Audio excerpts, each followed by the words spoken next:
जय हिंद साथियों। आज जो पढ़ेंगे तुगलक वंश पढ़ेंगे, और जो अब तक हमने पढ़ा खिलजी वंश में खुसरो खान जो कि लास्ट शासक था 1320 में, उसकी हत्या करके गाजी मलिक यानी कि जो गयासुद्दीन तुगलक ने तुगलक वंश की नींव रखी। तो अब जो पढ़ेंगे हम क्या पढ़ेंगे? तुगलक वंश।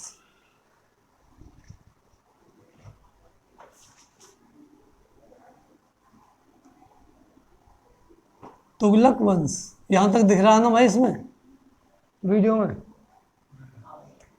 तुगलक जो वंश है, मैंने इसमें तुम्हें कल लिखवा दिया था। इसके 9 शासक रहे इसमें, है तो 3। कौन कौन से? गयासुद्दीन तुगलक, मोहम्मद बिन तुगलक और फिरोज शाह तुगलक। पेपर में जो आता है इनके बारे में आता है, ठीक है। और जो बीच के 3 हैं वो किसी काम के नहीं है। और एक लास्ट का शासक है जो कि नुसरत शाह, जो कि रहा 2-3 महीने, मुश्किल से 4 महीने, जो भी रहा वो रहा। उसने बस उसका पूछ लेते हैं कि लास्ट शासक कौन था। तो ये जो तुगलक वंश है 1320 से 1414 तक, 1414 तक क्या है? तुगलक वंश। तो ये तुगलक वंश की जो नींव रखी गाजी मलिक, जो गयासुद्दीन तुगलक के नाम से गद्दी पे बैठा था, ठीक है। तो क्या नाम था उसका? गयासुद्दीन तुगलक।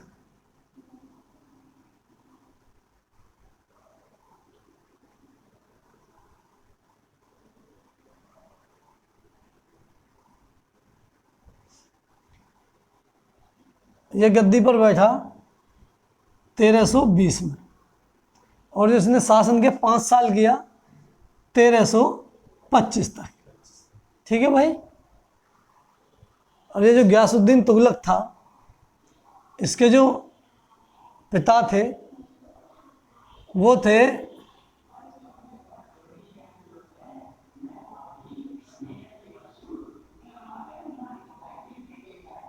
करोना वंश के तुर्क थे। कौन से? करोना वंश के तुर्क। किसके नाम से? करोना या कराना, दो नाम आते हैं, करोना या कराना। तो ये इनकी जाति थी करोना या कराना, ये तुर्क थे। और जो इसकी माता थी गयासुद्दीन तुगलक की, वो जाट थी। क्या थी?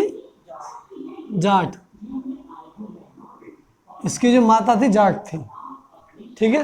गयासुद्दीन जो तुगलक था, इसके जो पिता थे करोना या कराना वंश के तुर्क थे, इनकी माता जाट थी। तो जो इनके जो वो रहते हैं इमाम वगैरह, तो वो इस पर शक करते थे। क्या शक करते थे? गयासुद्दीन पे, कि भाई तू तो कुछ काम करने का नहीं, क्योंकि तेरी माँ हिंदू है, तो तू तो हिंदुओं का सपोर्ट करेगा। तो इसने क्या काम करा था? अलाउद्दीन के समय में ये दीपालपुर का वो था राज्यपाल। कहाँ का? दीपालपुर का क्या था ये? राज्यपाल, गवर्नर। तो जब ये अलाउद्दीन का गवर्नर था, तो इसने 27 दिखा में, और कहीं कहीं दिखा में 29। कितने? कहीं 27 और कहीं दिखाते हैं 29, ठीक है। तो दोनों ज़्यादातर दोनों यही चीज़ दिखा रहे हैं। अब ये चीज़ पूछी नहीं जाती। तो इतनी बार जो मंगोल ने आक्रमण किए, किन्होंने किए? मंगोल के इतने आक्रमणों को इसने रोका, और इतने मंगोलों को इसने काटा कि मंगोल इससे कांपने लग गए कि भाई ये तो बहुत खतरनाक है। अलाउद्दीन के समय से मंगोल के आक्रमण शुरू हो गए थे। अलाउद्दीन का, मैंने तो बता दें, अनपढ़ था, लेकिन उसने सब के लिए एक अलग अलग सेना बना रखी थी। तो जहाँ से मंगोल आक्रमण करते थे पाकिस्तान साइड से, तो सिंध के आसपास जो भी जहाँ भी था, तो इसने क्या काम करा? इसने वहाँ एक सेना अलग से बना रखी थी। तो कहाँ? दीपालपुर में। जिसका राज्यपाल कौन था? गयासुद्दीन तुगलक। तो इसने यहाँ बहुत लोगों को काटा। तुगलकों के 27 या 29 जो भी आक्रमण, सबको असफल कर दिया इसने। तो इसने बताया कि भाई मैं गाजी मलिक। तो इसने क्या बताया? गाजी। क्या नाम था इसका? गाजी मलिक। तो जब इसने इतना काटा, तो इसने बताया कि मैं गाजी हूँ। भाई कौन हूँ मैं? गाजी। गाजी का जो मतलब होता है ना, गाजी का मतलब होता है नॉन मुस्लिमों को मारने वाला, यानी कि काफिरों को मारने वाला। किसको? काफिरों को मारने वाला।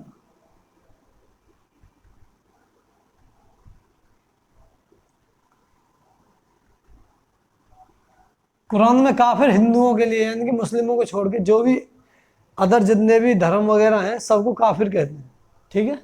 यानी हिंदू, सिख, ईसाई जो भी है सब काफिर, ठीक है। तो ये गाजी का मतलब क्या है? काफिरों को मारने वाला, ठीक है। तो इसने ये था। अब इसने क्या करा, इसने बताया जो कि इनके उलेमा वगैरह जो कहते थे कि भाई इसकी माँ हिंदू है और ये तो हिंदुओं की सपोर्ट करेगा, तो इसने बता दिया कि मैंने इतने मारे। और इसने हिंदुओं के प्रति क्या करा, बहुत ही कठोर नीति अपनाई। क्या अपनाई? कठोर नीति। किसके प्रति? हिंदुओं के प्रति।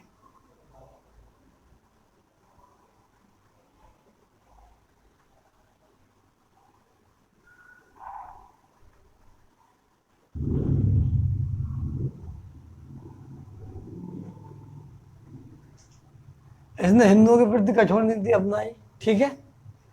इसमें जो क्वेश्चन यहाँ से आएगा, क्या आएगा कि ये सुल्तान बनने से पहले कहाँ का राज्यपाल था? तो दीपालपुर का। बाकी जो बहुत सारी चीज़ मैं तुम्हें लिखवाता हूँ, इसलिए लिखवाता हूँ तुम्हें एक थ्योरी के टाइप में याद रहे, कहानी की तरह, जिससे कि तुम ध्यान से आराम से याद कर सको, ठीक है।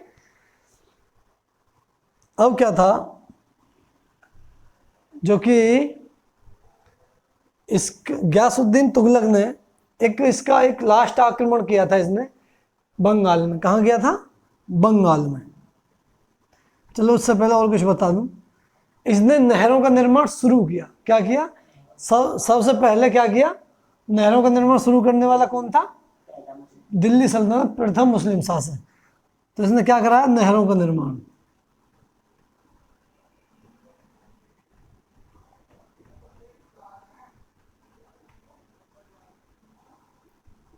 साथ के साथ लिखते रहो, है ना, और समझते रहो।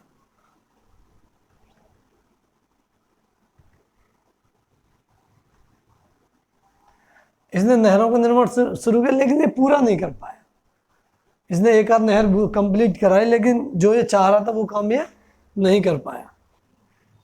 और इसने क्या काम करा? इसने तुगलकाबाद, दिल्ली के पास तुगलकाबाद,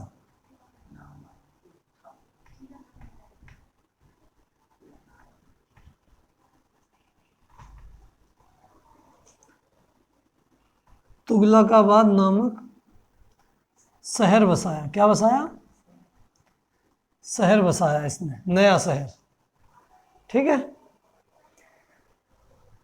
तो बलवन जो था, बलवन कौन से वंश का था?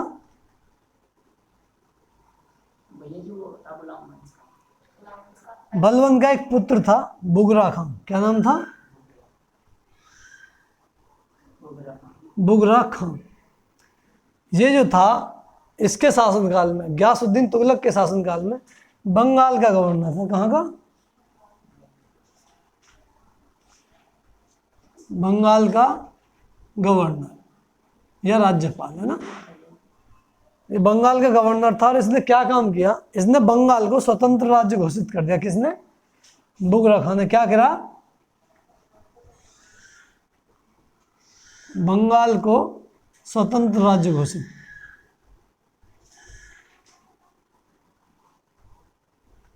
स्वतंत्र राज्य घोषित कर दिया। तो इसको पता चला कि भाई इसने बगावत कर दी और इसने अपना खुद का राज्य बंगाल को घोषित कर दिया। तो इसका जो ये था लास्ट अभियान था, किसका? गयासुद्दीन तुगलक का, 1325 का। 1325 का इसका क्या था? ये अंतिम अभियान था, लास्ट अभियान था इसका। तो इसने बंगाल पर आक्रमण, बंगाल पर यानी कि बुगरा खां को, ये वहां गया आक्रमण करने, और इसने बुगरा खां की क्या कर दी? हत्या कर दी। हत्या कर दी किसकी? बुगरा खां की।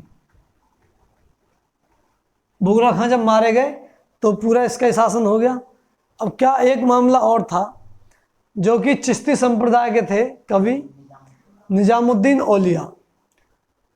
इसकी और निजामुद्दीन औलिया दोनों की आपस में किसी बात को लेकर चली हुई थी। बात क्या थी कि 5000 टंका का लेन देन था, जो कि इससे पहले शासक ने जो कि दिया था, उसको लेकर विवाद था। प्लस इनके पास धन की कमी थी काफ़ी, क्योंकि इन्होंने कुछ कर भी माफ़ करे थे। तो हाँ, तो ये जो शासक था, एक क्वेश्चन और याद आ गया, देखो यही बताऊंगा। ये दिल्ली सल्तनत का सर्वप्रथम ऐसा शासक है जिसने किसानों के कर माफ किए। क्या किया? किसानों के कर माफ किए। किसानों के कर माफ करने वाला, कर माफ करने वाला प्रथम शासक दिल्ली सल्तनत का प्रथम शासक कौन था? गयासुद्दीन तुगलक। जीटी, जीटी लिख लो शॉर्ट में, जीटी, गयासुद्दीन तुगलक। तो इसने किसानों का सर्वप्रथम जो दिल्ली सल्तनत जो माफ करा ऋण, वो कौन था? गयासुद्दीन तुगलक। अच्छा, ये जो तुगलक वंश के जो तीनों शासक हैं, ये काफ़ी दमदार तो थे नहीं। तो ये क्या थे, ये किसानों को, इन सब को लेके ही चलते थे। खासकर इन्होंने क्या काम करा था, इन्होंने किसानों को बहुत मजबूत भी नहीं करा और बहुत ज़्यादा गरीब भी नहीं किया। तो इसने एक एवरेज में रखा जिससे कि इनका काम चलता रहे और ये रहे। तो सर्वप्रथम ये बता दें, ये क्वेश्चन आ जाता है कि सर्वप्रथम किसानों को ऋण माफ करने वाला दिल्ली सल्तनत का प्रथम सुल्तान तो कौन था? वो गयासुद्दीन तुगलक। अब मैं जो बता रहा था आपको निजामुद्दीन औलिया की और इनकी दोनों की आपस में वो थी 5000 टंके को लेकर, प्लस जो सरकारी जमीन थी, क्योंकि वो उन्हें तो देके नहीं गया था, अलाउद्दीन खिलजी को दी नहीं उसने। तो फिर इसने कहा अच्छा उसने लिए, हम लेंगे। तो इसने क्या किया, जब ये यहाँ अभियान से वापस आ रहा था, जब ये अभियान पर था, कहाँ? बंगाल के में। कहाँ पे? बंगाल के अभियान पे था। जब बंगाल के अभियान पे था तो इसने एक सैनिक को भेजा वहाँ से, एक लेटर लिख के, पत्र लिख के दिया कि निजामुद्दीन औलिया को जाकर कि जब तक हम दिल्ली आए, या तो हमारा सब कुछ वापस दे दो और नहीं तो दिल्ली छोड़ के चले जाओ। तो निजामुद्दीन औलिया था, उसने क्या कहा, निजामुद्दीन औलिया ने, जो सूफी संत थे, उन्होंने कहा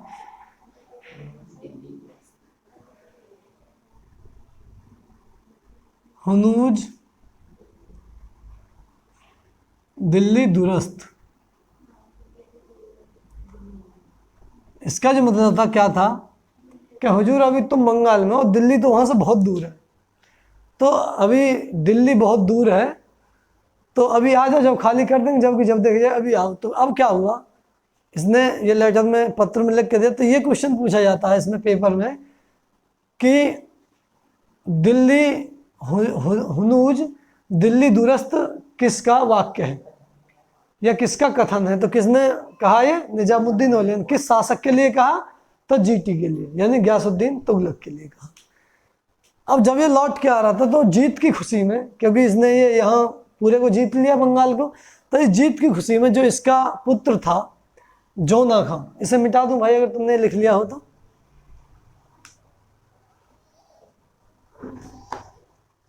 लिखो, चलो जल्दी लिख लो, फोटो खींच ले भाई। बोल।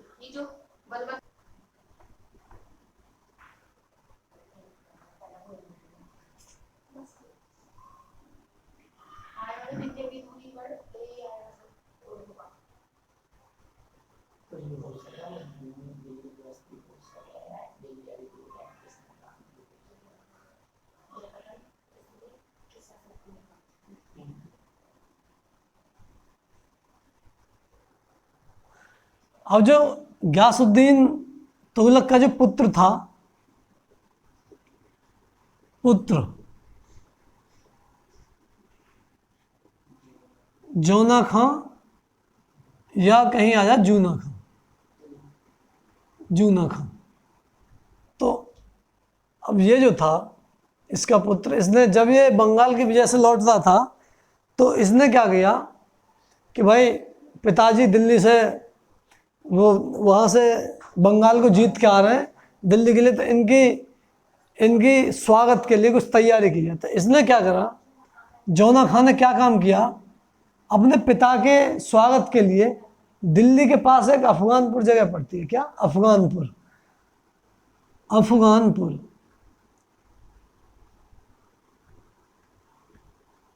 दिल्ली के पास अफगानपुर में एक लकड़ी का महल बनवाया। क्या बनवाया? लकड़ी का महल।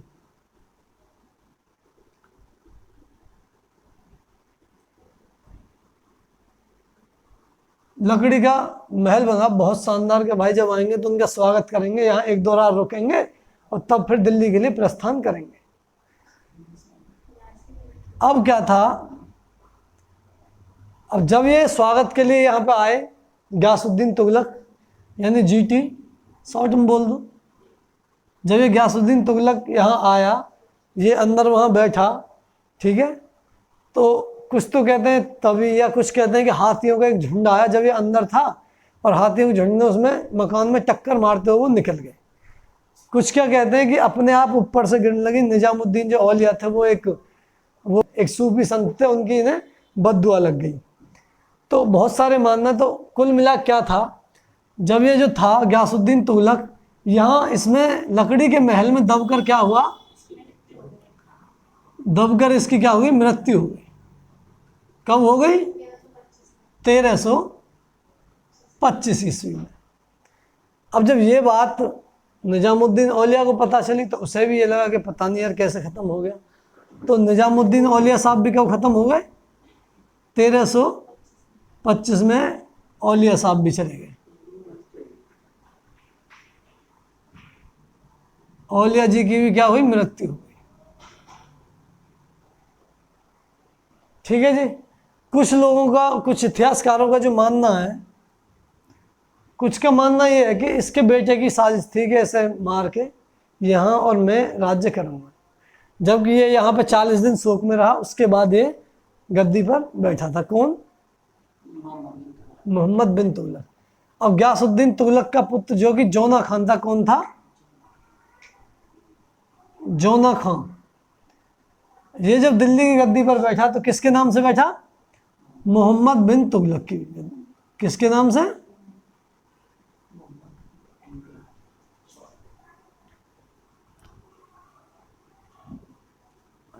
मोहम्मद बिन तुगलक।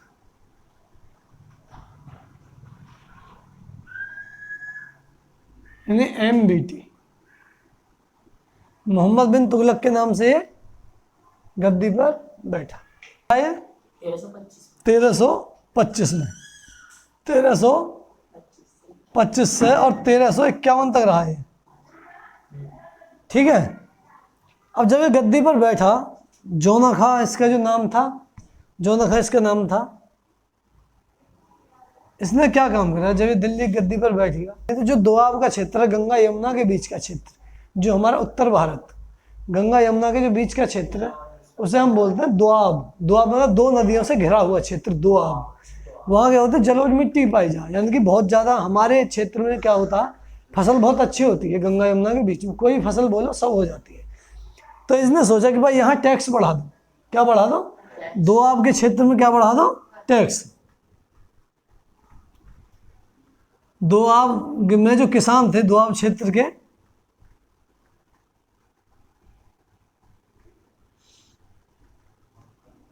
इसने क्या काम किया, इसने 70% तक टैक्स बढ़ा दिया। कितना? लगभग 60 से 70% इसने टैक्स बढ़ा दिया। कि बढ़ाया क्यों था? कि जो जिधर कुछ भी नहीं हो रहा है अदर क्षेत्र में, वहाँ कुछ भी नहीं था, तो इसने कि भाई यहाँ तो हो ही रहा है तो ये ज़्यादा दे भी देंगे और मेंटेन हो जाएगा। लेकिन क्या हुआ, इसकी किस्मत खराब थी, वहाँ का अकाल पड़ गया। क्या पड़ गया? अब जब यहाँ अकाल पड़ गया तो इन किसानों ने इसे विद्रोह कर दिया, इसके खिलाफ। जब विद्रोह कर दिया तो अब विद्रोह किस बात पर हो गया? जो इसके सैनिक थे वो जबरदस्ती कर वसूल रहे थे, कर था नहीं, मारपीट करके। जब इसे पता चली कि किसानों के साथ मारपीट हो रही, वो हो रही, तो इसने कही भाई ऐसे ना करो, इतनी ज़्यादा वो नहीं करो, जब हो ही नहीं रहा है कहाँ से देता। इसने क्या काम करा, इसने माफ़ कर दिया। क्या किया? माफ़ कर दिया। और इसने एक चीज़ चलाई, इसने एक लोन दिया किसानों के लिए, तकावी लोन। क्या दिया? तकावी लोन। तकावी ऋण।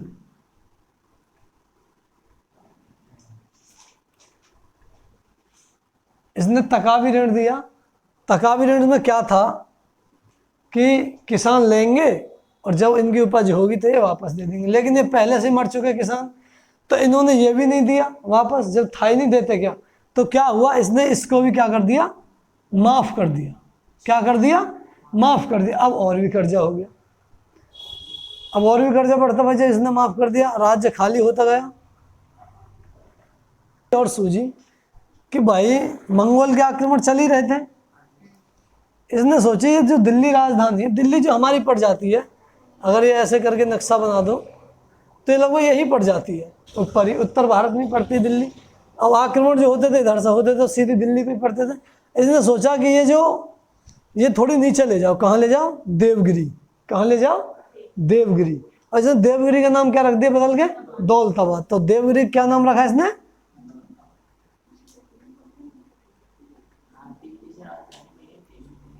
देवगिरी का नाम क्या रख दिया इसने, दौलताबाद। हाँ, महाराष्ट्र में पड़ता है देवगिरी, दौलताबाद। अब इसने क्या काम करा, इसने दिल्ली से राजधानी कहाँ पहुंचा दी, दिल्ली से दौलताबाद। कहाँ पहुंच गई, दिल्ली से दौलताबाद। अब इसने क्या करा, जब दिल्ली से दौलताबाद इसने सोची, अच्छा इसने सोचा, तो इसने क्या करा, मोहम्मद बिन तुगलक ने दिल्ली से दौलताबाद कर दी। इसकी इसमें गलती नहीं थी दिल्ली से दौलताबाद कर, इसका तो ये था कि ये यहाँ आक्रमण करेंगे तो यहाँ तो हम हो जाएंगे। ये अगर मैं यहाँ रहूँगा तो अंदर आना इनके लिए कठिनाई रहेगी, क्योंकि राजा सुरक्षित तो सब सुरक्षित रहेंगे। लेकिन क्या हुआ, इसने एक जो करा, एक आदेश गलत कर दिया कि यहाँ से पशु पक्षी जो भी है सब जाएंगे साथ, सबको लेके साथ चलेंगे। और इसने रास्ते में नल वगैरह लगवाए, सब काम करे इसने, और सड़क भी बनवाई वहाँ तक जाने के लिए, दिल्ली से दौलताबाद के लिए। तो बहुत सारा जो पैसा बचा था वो उसमें खर्च हो गया। अब जब ये जाने लगे तो रास्ते में भूखे मरने लग गए लोग। कुछ के पास तो अपना ही नहीं था, कुछ खा रहे थे। अब इतनी भीड़ कहाँ खाएगी, पूरी दिल्ली जाएगी तो। अब जब ये वहाँ पहुँचे, कुछ तो वैसे मर गए।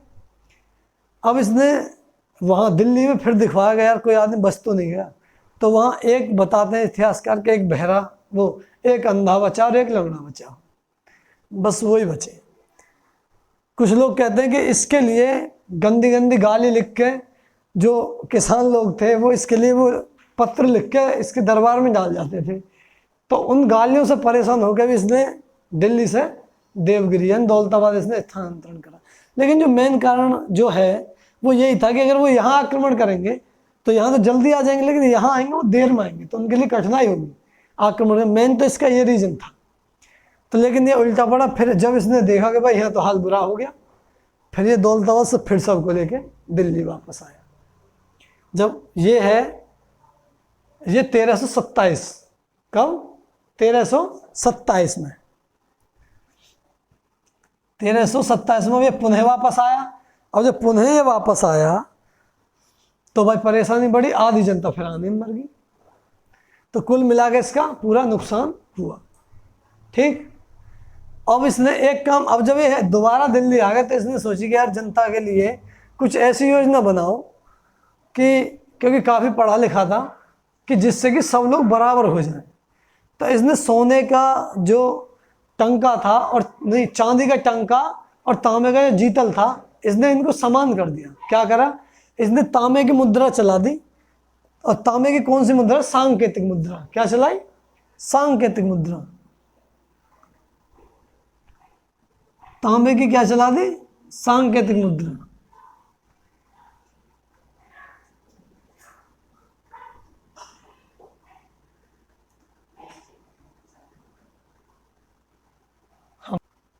अब इसने तांबे के सांकेतिक मुद्रा चला दी। और इसने क्या काम किया कि भाई जो चांदी का जो टंका है वो, और ये कौन से, तांबे के सांकेतिक जो सिक्के चलाए इसने, कि अब इन सब का एक रेट है। इसने क्या चाहा कि जिसके पास चांदी ज़्यादा होगी वो चांदी का भी यूज करेगा, तांबे का भी यूज करेगा, तो सब पे लगभग बराबर चांदी हो जाएगी, सब बराबर अपना खर्चा चलाने लग जाएंगे। हुआ इसका उल्टा। क्या हुआ कि जो लोहार वगैरह थे जिनके पास भी तांबा था, उन्होंने सबको गलाना शुरू कर दिया और सब ने मुद्रा बनानी शुरू। अब सब ने मुद्रा बनानी शुरू कर दी तो तांबा के जो सिक्के थे सांकेतिक वो तो दे जाए और चांदी का ले जाओ। दुकान से सामान ले रहे हैं, सबने खरीद लिया सामान के, भाई हमें सामान चाहिए, और दुकानों पे ढेर लग गया किसका, तांबे के सिक्के का, सांकेतिक मुद्रा का। इसकी गलती, इसने सोचा तो ये सही था, लेकिन इसकी गलती क्या रही? गलती ये थी कि इसने मुद्रा बनाई, मुद्रा में अपनी कोई मोहर बनाता, जटिल उस पर कुछ बनवाता जिससे कि कोई आम आदमी ना बना सके। अगर उस पर कुछ ऐसा बनवा देता, जैसे कि सिंधु सभ्यता में मोहरों पर कुछ निशान मिलते हैं जिससे कि वो आयात करते थे, अगर इस टाइप से ही कुछ ऐसा बना देता, अपने देश का है सिक्का कोई भी, तो उसमें बिंदी अलग मिलेंगे, अशोक स्तंभ अलग मिलेगा, उसमें बहुत सारी चीज़ मिलती है, स्टार भी मिलते हैं, और सिक्के पे भी और नोटों पे भी बहुत सारी। वो तो क्यों होता है इतनी सारी चीज़? क्योंकि जो बनाते सरकार को पता रहती है कि हमारे इसमें क्या क्या चीज़ है। नकली असली क्या पता चलती है? वो उसी से पता चलती है कि अच्छा इसमें एक ज़्यादा कैसे है, कम कैसे। आम आदमी को तो पता, बनाने वाले भी उसमें गलती कर देते हैं, कुछ तो रह ही जाता है क्योंकि नकल होती है। लेकिन ये कहता सांकेतिक थी, इसमें कुछ था ही नहीं, तो वो तो बस गर्म किया, उसे पीटा, उसके आकार का लगभग बनाया, कोई इसका फिक्स भी नहीं था कि वेट इसका फिक्स हो। तो इस वजह से इसे दिक्कत होगी। फिर इसने, अब इसे पता चला कि भाई ये तो ढेर लगने लग गया, इसने फिर एक गलती दोबारा ये कर दी कि भाई सभी जितने भी हमने सांकेतिक मुद्रा बनाई है उसको पूरी को वापस लाके और राजकोष में जमा कराओ, जो राज्य का कोष है वहाँ जमा कराओ। तो इतिहासकार जो जयउद्दीन बर्नी, कि जब इनके में जो मिला अलबरूनी जयउद्दीन बर्नी, तो इन्होंने जो बताया कि इतनी वहाँ, जैसे मान लो 10 लाख बनाई तो वहाँ कई करोड़ मुद्रा इकट्ठी हो गई। अब मजबूरी ये थी कि भाई जब इसने आदेश किया तो वापस देना है, उनके बदले में तो चांदी देना ही है। अब उसके बदले जो कुछ थोड़ा बहुत था वो फिर लौटा दिया इसने, फिर दे दिया। अब एक सबसे बड़ी गलती यहाँ हो गई, ठीक, इसने पूरा नाश ऐसे कर। तो इसलिए इसे क्या कहते हैं पता है? इसे कहते हैं स्वप्नशील। क्या कहते हैं? स्वप्नशील बादशाह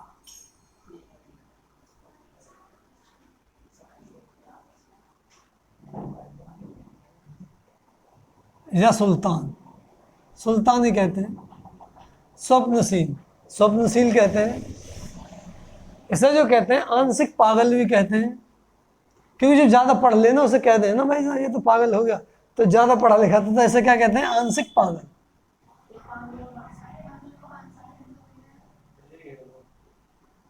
आंशिक पागल,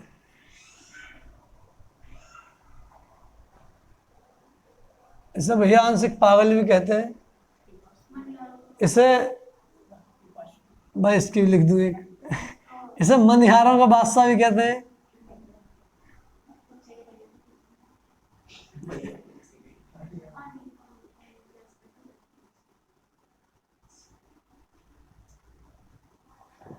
अच्छा बताऊं, इतना ही नहीं कहते इसे, इसे नाई धोबी, इसे क्या क्या कहते हैं? क्यों कहते हैं? क्योंकि इसने जो किसान थे, गरीब लोग, ये गरीबों के प्रति जो तुगलक वंश है ये पूरे दयालु थे।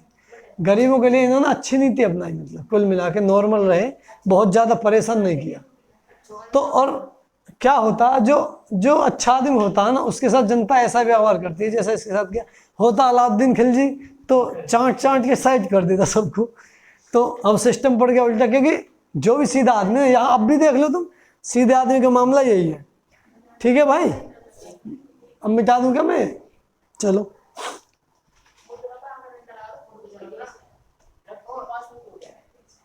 इसने जनता आधी से ज्यादा मार गई।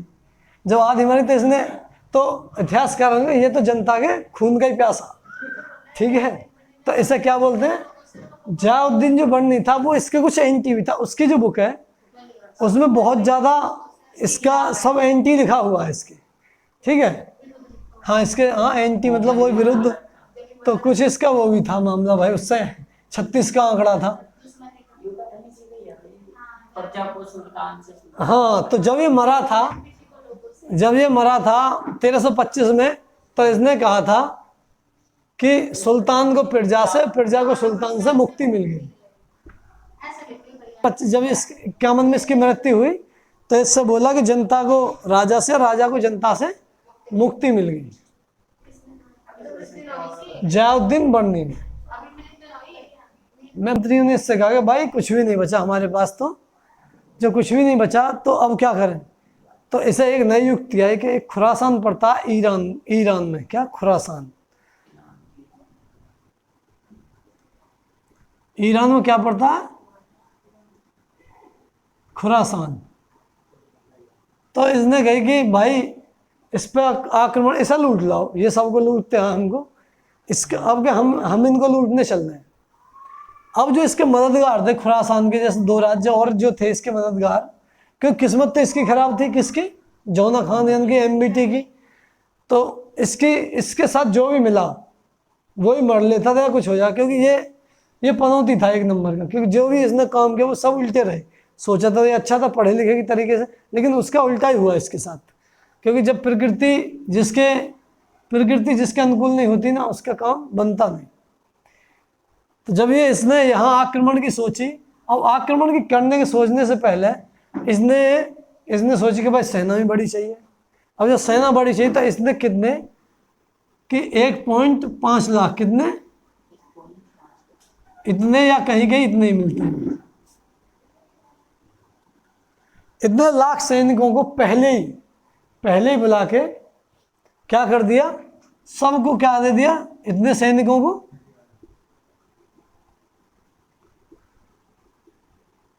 नगद वेतन दे दिया। क्या दे दिया? नकद वेतन दे दिया। अच्छा, इसने वेतन क्यों? और कितना दे दिया? पूरे एक वर्ष का। कितने का? थोड़े बहुत दे, 2-4 महीने का तो काम चल जाता, पूरे 1 वर्ष का दे दिया। अब इसने तो यहाँ वेतन दे दिया, पूछ रही कुछ? इसने तो 1 वर्ष का पूरा वेतन दे दिया, और यहाँ जो था, जो इसके सपोर्ट में जो 2 राजा थे जो यहाँ लूटने जाते, जो कि इराक में पास में थे, वो उनमें से एक मर गया और एक को जनता ने उतार दिया। एक तो मर गया और एक जनता ने उतार दिया। अब इसने कहा भाई मैं लड़ने किसके भरोसे जाऊँ? तो अब ये जो नगद वेतन लेके इन्होंने सबने अपना सामान खरीद गिरा। इन्होंने कहा भाई मौज आ गई, जब लड़ने जाएंगे भाई बच्चों के लिए दे जाए खाने पीने का। इनसे पैसा खत्म हो गया, इनका खत्म। अब ये इनसे पैसे ही वापस नहीं ले पाया। अब जब ये पैसे वापस नहीं ले पाया, यार इसके काम सुन के मुझे भी हंसी आती है।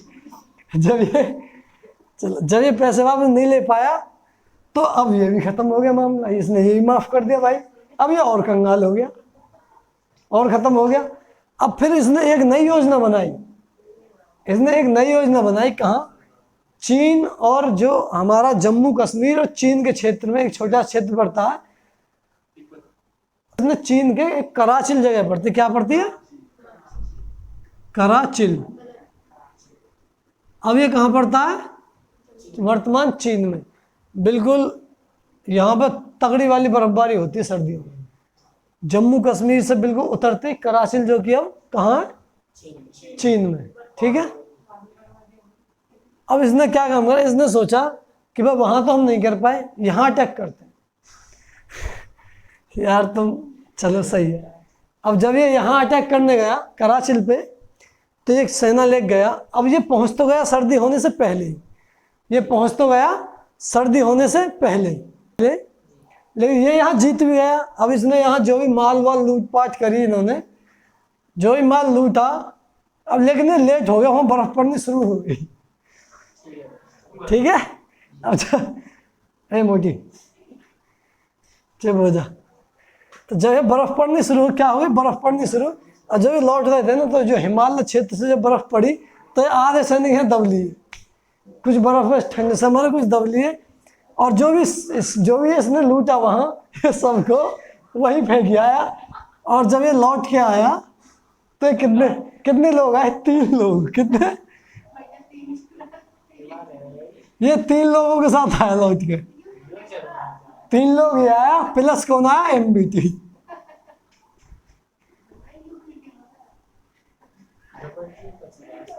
अब ये भाई राजा था तो इससे तो बचाते लाते, क्योंकि जब कोई भी नेता वगैरह किसी पर अगर पुलिस या कोई भी अलग से होता तो बीच में पब्लिक घेर लेती है अपने नेता को बचाने के लिए।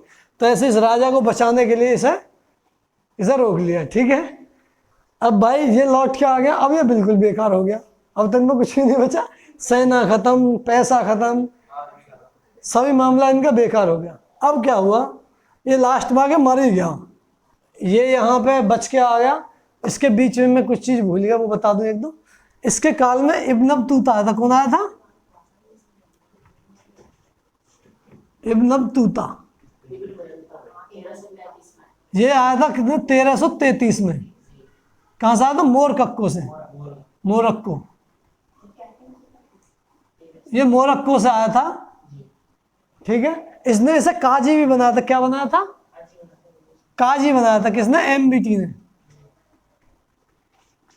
काजी बनाया था किसने? एमबीटी ने अपने राज्य में इसे काजी बनाया, लेकिन इससे किसी बात को लेकर बहुत तगड़ी बहस हो गई, तो इसने बाद में से जेल में गिर दिया। ठीक है। अच्छा, इसका एक काम और था बहुत अच्छा। क्या था? मनिहारों का बादशाह। ऐसा क्यों कहता था? तो इसे मनिहारों का बादशाह, इसे बहुत सारे नाई, काछी, धोबी, माली ऐसे शब्द इसके लिए यूज किए गए। किसने? तो जो जियाउद्दीन बर्नी है,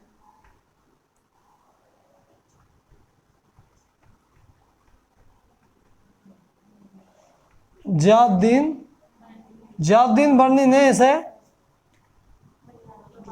माली, काछी, नाई ऐसे बहुत सारे शब्द कहे इससे। क्यों कहे? अब ये चीज देखो कहे क्यों है। क्योंकि ये जो था, ये हिंदुओं के सब त्योहारों में, ये हिंदुओं के सब त्योहारों में भाग लेता था, बढ़ चढ़ के हिस्सा लेता था। हिंदुओं के जैसा होली में, होली खेलता था ये, दिवाली मनाता था ये,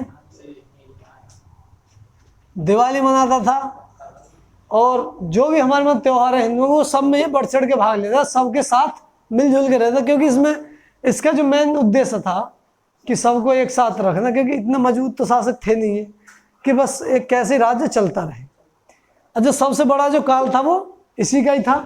अब इसी का सबसे बड़ा काल था, लेकिन सबसे ज़्यादा आक्रमण भी इसी के काल में मंगोलों के हुए, और पतन भी इसी के काल से होना इसका शुरू हुआ। कैसे हुआ? क्योंकि जो हरिहर और बुक्का थे, कौन? हरिहर और बुक्का, इन दोनों भाइयों ने क्या करा? इन दोनों भाइयों ने मिलकर विजयनगर साम्राज्य, क्या?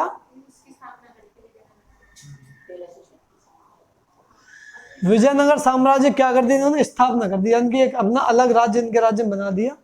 तो ये राज्यों में टूटना शुरू हो गया। इसे मिटा के मैं थोड़ा आगे बता दूं कुछ 2-4 चीज। जियाउद्दीन बर्नी,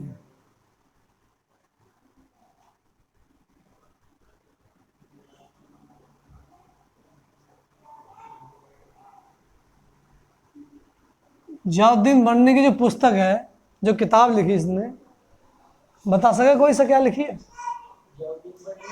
हाँ, तारीख ए फिरोज शाही। क्या लिखी है? तारीख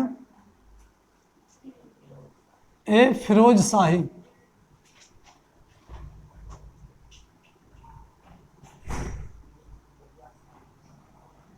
इसी पुस्तक में तो मिलता है इसके सब कुछ, कि इसने क्या करा, कहाँ अटैक करा, क्या क्या इसके साथ हुआ।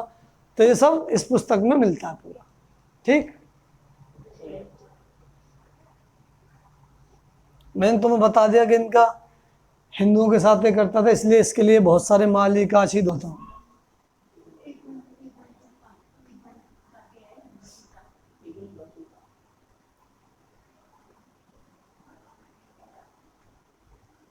नाम भी सही से लिखा जाता है।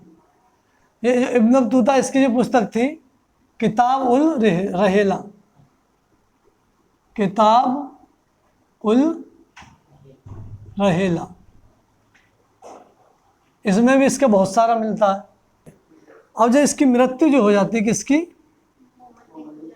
एमबीटी की जो मृत्यु होती है वो कहाँ पर होती है?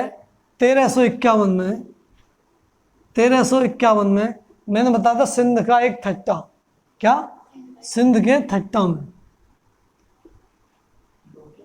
सिंध के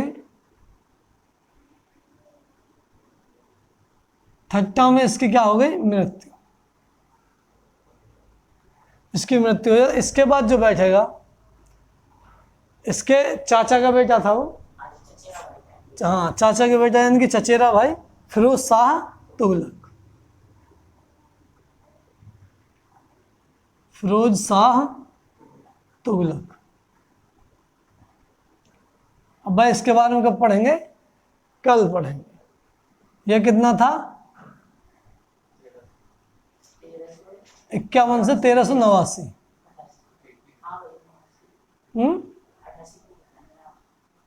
मैंने क्या, तो कितना है 1351 से 1389। कल पढ़ेंगे भाई इसके बाद 3-4 शासक और भी, पर वो कुछ भी नहीं है, वो तो बस खाम। जय हिंद साथियों, अगर वीडियो अच्छी लगी हो तो लाइक करना, शेयर करना और चैनल को सब्सक्राइब करना।